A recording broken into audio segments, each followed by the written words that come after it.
সুপ্রিয় শিক্ষার্থী বন্ধুরা, তোমাদের বোর্ড পরীক্ষা এবং বিশ্ববিদ্যালয় ভর্তি পরীক্ষায় এই বাংলা প্রথম পত্র থেকে কোন প্রশ্নগুলো সবচেয়ে গুরুত্বপূর্ণ, অর্থাৎ বহু নির্বাচনী প্রশ্ন এবং সৃজনশীল প্রশ্নের জ্ঞানমূলক অনুধাবন, তো কোন প্রশ্নগুলো সবচেয়ে বেশি গুরুত্বপূর্ণ তোমাদের বোর্ড পরীক্ষা এবং বিশ্ববিদ্যালয় ভর্তি পরীক্ষার জন্য, সেগুলো নিয়ে আলোচনা করছি।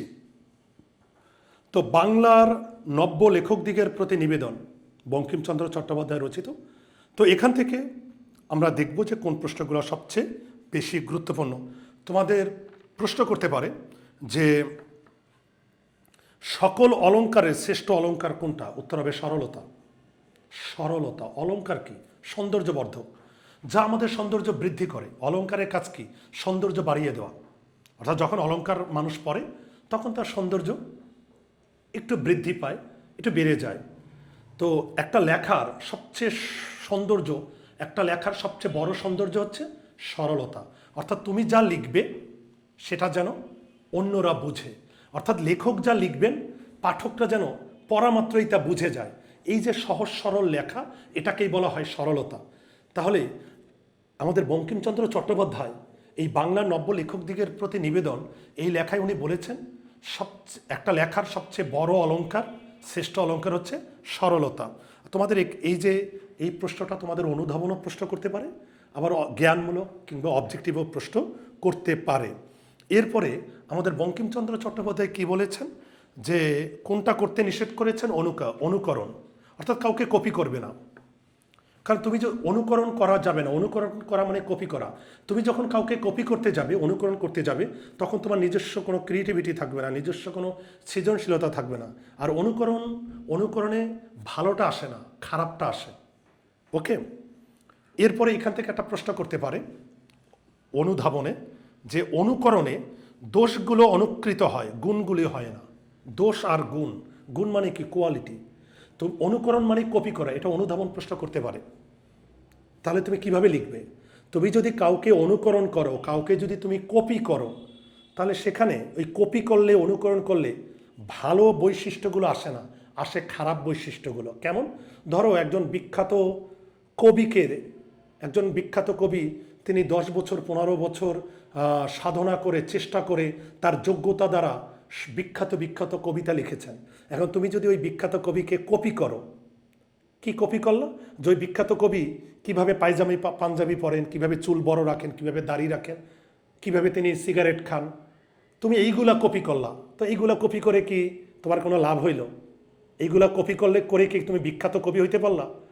ওই বিখ্যাত কবি তো অনেক চেষ্টা করে, সাধনার দ্বারা, যোগ্যতা দ্বারা বিখ্যাত হয়েছেন, নিজস্ব ক্রিয়েটিভিটি, সৃজনশীলতা দ্বারা তিনি বিখ্যাত হয়েছেন। কিন্তু তুমি কপি করছো তার পোশাক আশাক, তার বাইরের জিনিসগুলো কপি করছো। তুমি ওই কবির তো ভালো বৈশিষ্ট্যগুলো তোমার মধ্যে আসে নাই। এই জন্যই আমাদের লেখক বলেছেন যে অনুকরণে দোষগুলো অনুকৃত হয়, কখনো গুণগুলো হয় না। আমরা জানি বঙ্কিমচন্দ্র চট্টোপাধ্যায় এই বাংলার নব্য লেখকদিগের প্রতি নিবেদন, এই প্রবন্ধে উনি কিভাবে মানে নতুন লেখকরা কিভাবে লিখবে, নতুন লেখকদের উদ্দেশ্যে উনি পরামর্শ দিয়েছেন, অনুরোধ করেছেন, উপদেশ দিয়েছেন। নামই তো বাংলার নব্য লেখকদিগের প্রতি নিবেদন। যে নতুন যারা লেখক তাদের পরামর্শ দিয়েছেন, উপদেশ দিয়েছেন, অনুরোধ করেছেন যে কিভাবে লিখবে। কারণ লেখকরা যদি সুন্দর ভাষায়, সহজ ভাষায় লিখে, তাহলে বাংলা সাহিত্যের লাভ, বাংলা ভাষার লাভ। ওকে, এরপরে আমাদের বঙ্কিমচন্দ্র চট্টোপাধ্যায় উনি বলেছেন কিসের জন্য লিখবেন না, যদি প্রশ্ন আসে। যেমন যশের জন্য লিখবেন না। যশ মানে কি? খ্যাতি। অর্থাৎ খ্যাতির জন্য লিখবেন না। তাহলে তোমাদের প্রশ্ন করতে পারে যে কিসের জন্য লিখবেন না? যশের জন্য, খ্যাতির জন্য। এখন অনুধাবন প্রশ্ন করতে পারে যে বঙ্কিমচন্দ্র চট্টোপাধ্যায় কেন যশের জন্য লিখতে নিষেধ করেছেন? তুমি তো প্রথমেই তুমি খ্যাতি পাবে না। আগে তুমি শিখবে, আগে তুমি চেষ্টা করবে, আগে তুমি যোগ্যতা অর্জন করবে। তুমি যদি ধীরে ধীরে যোগ্যতা অর্জন করো, শিখো, অভিজ্ঞতা অর্জন করো, তারপরে না তুমি বিখ্যাত হইতে পারবে। তুমি হঠাৎ করে লিখেই তো তুমি ভাইরাল হইতে পারবে না, হঠাৎ করে লিখেই তো তুমি বিখ্যাত হইতে পারবে না। বিখ্যাত হওয়ার জন্য একটা নির্দিষ্ট সময় লাগে, অভিজ্ঞতা লাগে, যোগ্যতা লাগে। তারপরে তো এই কারণে আমাদের বঙ্কিমচন্দ্র বলেছেন যে যশের জন্য লেখা যাবে না, হুট করে খ্যাতির জন্য লেখা যাবে না। কারণ খ্যাতি অর্জন করতে গেলে সময় লাগবে, চেষ্টা করতে হবে, যোগ্যতা অর্জন করতে হবে, এই কারণের জন্য। ওকে, এরপরে বঙ্কিমচন্দ্র বলেছেন টাকার জন্য লিখবেন না। আসলে টাকার জন্য কেন উনি লিখতে নিষেধ করেছেন? আমাদের তো এই বর্তমান যুগে আমাদের সব কাজের পিছনে আমাদের একটা উদ্দেশ্য হচ্ছে টাকা ইনকাম। এখনকার যুগে তো আরও বেশি, কিভাবে তাড়াতাড়ি শর্টকাট উপায়ে টাকা ইনকাম করা যায়। এখন লেখকরাও লিখে টাকা ইনকামের জন্য, কিন্তু বঙ্কিমচন্দ্র বলছেন টাকার জন্য লিখবেন না। কেন? কারণ হুট করে যদি তুমি টাকার চিন্তা তোমার মাথায় আসে, তখন তুমি নিজের আনন্দ থেকে আর তুমি লিখবে না। তখন অন্যের রুচি, অন্যকে কিভাবে খুশি করা যায়, অন্যকে কিভাবে সন্তুষ্ট করা যায়, তখন তুমি নিজের আনন্দ থেকে না লিখে তুমি আরেকজনকে খুশি করে এবং তোমার লেখার মধ্যে অনেক নোংরামি, অশ্লীলতা, অনেক কিছু দিয়ে তুমি তাড়াতাড়ি টাকা ইনকামের চেষ্টা করবে এবং শর্টকাটে বড়লোক হতে চাবে। বঙ্কিমচন্দ্র কি বলেছে জানো? তোমার লেখা যদি ভালো হয় টাকা এমনিই আসবে। তোমার কন্টেন্ট যদি ভালো হয় টাকা এমনিই আসবে, হয়তো ধীরে ধীরে সময় লাগবে। আসলেই টাকা ইনকামের জন্য সময় লাগবে, যোগ্যতা লাগবে, অভিজ্ঞতা লাগবে। শর্টকাটে বড়লোক হওয়ার কোনো পথ নেই। এরপরে বঙ্কিমচন্দ্র বলেছেন যে কাদের জন্য লিখতে হবে। দেখো উনি মানে কিসের জন্য লিখবে, কাদের জন্য। বঙ্কিমচন্দ্র এখানে দুইটা পয়েন্ট দিয়েছেন, যে দেশের মানুষের মঙ্গলের জন্য লিখতে হবে, আর একটা হচ্ছে সৌন্দর্য সৃষ্টি। দুইটার জন্য তুমি লিখবে। একজন নতুন লেখক মানে ওই লেখার দ্বারা যেন মানুষের মঙ্গল হয়, আর একটা হচ্ছে ওই লেখায় সৌন্দর্য থাকতে হবে। ওই সৌন্দর্য মানে বিউটি। একটা লেখায় যদি সৌন্দর্য থাকে, বিউটি থাকে, মানুষ এমনি ইমপ্রেসড হবে। ঠিক আছে? এরপরে এখানে একটা জিনিস বঙ্কিমচন্দ্র বলেছেন যে যাহারা অন্য উদ্দেশ্যে লিখে তাদেরকে যাত্রাওয়ালা নিজ ব্যবসায়ীদের বলে গণ্য করা যেত। এখানে অনুধাবন প্রশ্ন করতে পারে যে লেখক কাদেরকে যাত্রাওয়ালা, নিজ ব্যবসায়ী, নিজ মানে খারাপ, খারাপ ব্যবসায়ী। আসলে যাত্রা নিয়ে, যাত্রা কি, একসময় যখন সিনেমা নাটক এগুলো ছিল না, তখন গ্রাম এলাকায় যাত্রা অভিনয়, যেমন থিয়েটার, একসময় যখন সিনেমা নাটক এগুলোর টেলিভিশনের যুগ ছিল না, তখন মানুষ ওই যে গ্রামে মঞ্চে স্টেজে অভিনয় মানে সরাসরি অভিনয় করে দেখাইতো। কিন্তু পরবর্তীতে এই যাত্রা, যাত্রা আমাদের বাংলার হাজার বছরের সংস্কৃতি, কিন্তু ধীরে ধীরে যাত্রার মধ্যে ব্যবসা ঢুকে যায়। আর ব্যবসা মানে অপসংস্কৃতি, কিভাবে তাড়াতাড়ি ধনী হওয়া যায়। আর সেই অপসংস্কৃতি যখন যাত্রার মধ্যে ঢুকে তখন নোংরা ড্যান্স মানে নর্তকী মানে যত নোংরামি আছে এগুলো যাত্রার মধ্যে ঢুকে যায়। পরবর্তীতে যাত্রা নিয়ে একটা প্রবাদ হয়, যাত্রা দেখে ফাত্রারা, মানে যারা যাত্রা দেখে খারাপ মানুষরা। এবং যাত্রার মধ্যে নোংরামি ঢুকিয়েছে কেন? কারণ নোংরামি ঢুকালে মানুষ বেশি বেশি যাত্রা দেখবে, আর যত বেশি যাত্রা দেখবে তত বেশি টাকা ইনকাম হবে। অর্থাৎ এই খারাপ ব্যবসায়ীরা যাত্রাটাকে অপসংস্কৃতির মধ্যে নিয়ে গেছে, খারাপের দিকে নিয়ে গেছে টাকা ইনকামের জন্য। তো আমাদের সমাজে এক শ্রেণীর লেখক আছে যারা টাকা ইনকামের জন্য লেখার মধ্যে অনেক নোংরামি দিয়ে তারা লেখাটাকে মানে যেন পাঠকরা কিনে। এক শ্রেণীর পাঠকও আছে যারা রুচির দুর্ভিক্ষে ভোগে, তারা ওই শ্রেণীর লেখা পড়ে, টাকা ইনকাম হয়। এই যে অসৎ উপায়ে যে সমস্ত লেখক অসৎ উপায়ে টাকা ইনকাম করতে চায়, বঙ্কিমচন্দ্র তাদেরকে বলছে খারাপ ব্যবসায়ী, যাত্রাওয়ালা। ওকে, তো বঙ্কিমচন্দ্র একটা জিনিস বলছে যে যাহা লিখিবে তা হঠাৎ করে ছাপাইবে না। কেন ছাপানো যাবে না? কারণ হঠাৎ করে যদি তুমি কোনো কিছুতে তাড়াহুড়া করবে না, এটাই নিষেধ করেছেন।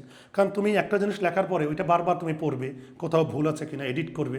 হুট করে যদি লিখে তুমি তাড়াতাড়ি করে দাও, সেটা তো তোমার হয় না। হুট করেই তুমি কোনো কিছু, যেমন তুমি একটা কী করো, একটা ছবি তুলে হুট করেই তো ওই ছবিটা পোস্ট করো না, ছবিটাকে এডিট করো, যত্ন করো, রেশিও, কত কিছু ছবি এডিট করে তারপরে দাও। একটা লেখাও এরকম। আর এখানে একটা জিনিস বঙ্কিমচন্দ্র বলেছেন যে সাময়িক সাহিত্য, আসলে সাময়িক সাহিত্য কি? ওই যে ছোটো ছোটো ম্যাগাজিন, লিটল ম্যাগাজিন, যে ম্যাগাজিনে যে কবিতা, সাহিত্য, বিভিন্ন ধরনের বিষয় নিয়ে লেখালেখি হয়।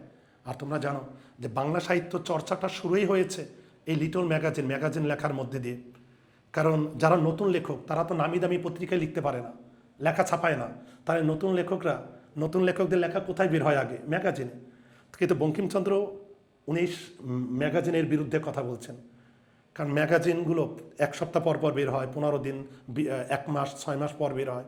আর যারা এই ম্যাগাজিনে নিয়মিত লিখে তারা আসলেই অত মেধার পরিচয় দিতে পারে না, তারা ঘন ঘন লেখা ছাপায়, এ কারণে এগুলোতে লেখার মান থাকে না। কিন্তু বঙ্কিমচন্দ্র ভুলে গিয়েছেন যে বাংলা সাহিত্যের চর্চাটা শুরুই হয়েছে এই ম্যাগাজিনের মধ্যে দিয়ে। কারণ একটা লেখক, নতুন লেখক, সে ম্যাগাজিনেই প্রথম লিখে, নামকরা পত্রিকা প্রকাশকরা তো তার বই ছাপায় না, লেখা ছাপায় না, তাহলে তার লেখা প্রথম কোথায় ছাপায়? তো এরকম নানা বিষয় দিয়েছে। আর একটা হচ্ছে এখানে অলংকারের একটা ব্যাপার আছে। বঙ্কিমচন্দ্র বলেছে যে অলংকার, একটু খেয়াল করো, যে অলংকার প্রয়োগ বা রসিকতার জন্য চেষ্টিত হবে না। অলংকার কি? ওই যে একটু আগে আমি বলেছি, অলংকার মানে সৌন্দর্যবর্ধক।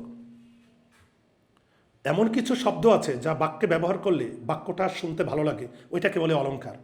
যেমন আমি যদি বলি চলো ঘুরে আসি, চলো ঘুরে আসি, এটা একটা আবেগহীন বাক্য, আনরোমান্টিক। আর যদি আমি বলি চলো না ঘুরে আসি, এই যে না, এই নাটাই অলংকার। ওকে, তো এরকম কিছু শব্দ আছে যেটা ব্যবহার করলে বাক্য শুনতে ভালো লাগে, বাক্য শ্রুতিমধুর হয়, এটাকে বলে অলংকার। তো এই কথাগুলো উনি বলেছে, ঠিক আছে। তো অর্থাৎ এই লেখায় বঙ্কিমচন্দ্র নতুন লেখকদের পরামর্শ দিয়েছেন, উপদেশ দিয়েছেন। তো এখন লেখক পরিচিতি গুরুত্বপূর্ণ এবং শব্দার্থ টিকা থেকে কোন প্রশ্নগুলো আসতে পারে। বঙ্কিমচন্দ্র যদি বলে কত সালে জন্মগ্রহণ করেছেন, 1838। ওকে, আর বঙ্কিমচন্দ্র পেশায় কী ছিলেন? ম্যাজিস্ট্রেট, এটা মনে রাখবে। আর বঙ্কিমচন্দ্র মানে বাংলা সাহিত্যের প্রথম উপন্যাসের নাম কি? দুর্গেশ নন্দিনী।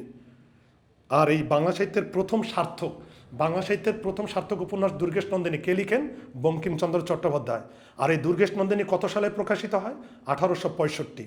ওকে, জাস্ট চোখ কান মন একটিভ রাখো, আমার কথাগুলো শোনো, আর কিচ্ছু লাগবে না। দেখো, তো এরপরে যদি বলে যে এই দুর্গেশ নন্দিনীর রচয়িতাকে বঙ্কিমচন্দ্র চট্টোপাধ্যায়। আর তোমরা জানো যে বাংলা সাহিত্যের সার্থক উপন্যাস, শিল্পসম্মত বাংলা সাহিত্যের সার্থক উপন্যাস, শিল্পসম্মত উপন্যাসের রচয়িতাকে? উত্তর হবে বঙ্কিমচন্দ্র চট্টোপাধ্যায়। আর বঙ্কিমচন্দ্র চট্টোপাধ্যায়ের উল্লেখযোগ্য আরও কয়েকটা উপন্যাস আছে, যেমন কৃষ্ণকান্তের উইল, বিশ্ববৃক্ষ, আর আনন্দমঠ, দেবী চৌধুরানী। আর বঙ্কিমচন্দ্র একটা নামকরা, বঙ্কিমচন্দ্রের একটা ইংরেজি উপন্যাস আছে, সেই ইংরেজি উপন্যাসটা হচ্ছে রাজমোহনস ওয়াইফ। আমি একটু দ্রুত গতিতে কথা বলছি, কারণ প্রতিটা গল্প কবিতা নিয়ে তোমাদের এরকম বলতে হবে যেন তোমাদের উপকার হয় বোর্ড পরীক্ষা এবং তোমাদের বিশ্ববিদ্যালয় ভর্তি পরীক্ষার জন্য, যে কারণে আমি খুব নাকে মুখে কথা বলছি। আর তোমরা জানো যে বঙ্কিমচন্দ্র প্রথম মানে সাহিত্য লেখা শুরু করে কবিতার মধ্যে দিয়ে। আর তার কবিতা প্রথম কোন পত্রিকায় ছাপা হয়? সংবাদ প্রভাকর। আর এটা কত সালে? 1852 সালে। এবং আরেকটা তথ্য মনে রাখবে, বঙ্কিমচন্দ্র একটা পত্রিকার সম্পাদক ছিলেন, সেটার নাম কি বলো তো? বঙ্কিমচন্দ্র একটা পত্রিকার সম্পাদক ছিলেন, সেই পত্রিকাটার নাম হচ্ছে বঙ্গদর্শন। বঙ্কিমচন্দ্র যে পত্রিকার সম্পাদক ছিলেন, সেই সম্পাদিত পত্রিকাটার নাম কি? বঙ্গদর্শন। আর বঙ্গদর্শন কত সালে প্রকাশিত হয়? 1872। আরেকটা প্রশ্ন করতে পারে, বঙ্কিমচন্দ্রের উপাধি কি? অর্থাৎ বঙ্কিমচন্দ্রকে কি উপাধি দেওয়া হয়েছে? উত্তর হবে সাহিত্য সম্রাট। বঙ্কিমচন্দ্র কত সালে মারা যান? 1894। এবার যদি বলে যে বঙ্কিমচন্দ্র কোন শতকের লেখক ছিলেন, উত্তর হবে 19 শতক। কোন শতকের? 19 শতক। আর তোমাদের পরীক্ষায় প্রশ্ন করতে পারে যে বাংলার নব্য লেখকদিগের প্রতি নিবেদন, এটা সর্বপ্রথম কোন পত্রিকায় প্রকাশিত হয়? উত্তর হবে প্রচার। কোন পত্রিকায় প্রকাশিত হয়? প্রচার। আর কত সালে? 1885 সালে। তাহলে তাহলে বাংলা নব্য লেখকদিগের প্রতি নিবেদন সর্বপ্রথম কোন পত্রিকায় প্রকাশিত হয়? প্রচার। আর কত সালে? 1885 সালে। এইখানে একটা তথ্য আছে যে বক্তব্যের তাৎপর্য বিচার করলে প্রবন্ধটি রয়েছে সর্বকালীন বৈশ্বিক আবেদন। বৈশ্বিক আবেদন মানে কি? গ্লোবালাইজড। অর্থাৎ বঙ্কিমচন্দ্র এই বাংলা নব্য লেখকদিগের প্রতি নিবেদন রচনায় যে কথাগুলো বলেছেন, এই কথাগুলো শুধু আমাদের এই বাংলা লেখকদের জন্য প্রযোজ্য তা না, সারা বিশ্বের লেখকদের জন্যই প্রযোজ্য। তাহলে যদি প্রশ্ন করে যে এই বাংলা নব্য লেখকদিগের প্রতি নিবেদন রচনায় কি আবেদন আছে, উত্তর হবে বৈশ্বিক আবেদন। ওকে, তাহলে সুপ্রিয় শিক্ষার্থী বন্ধুরা, এতক্ষণ আলোচনা করলাম বাংলা নব্য লেখকদিগের প্রতি নিবেদন সবচেয়ে গুরুত্বপূর্ণ প্রশ্নগুলো নিয়ে।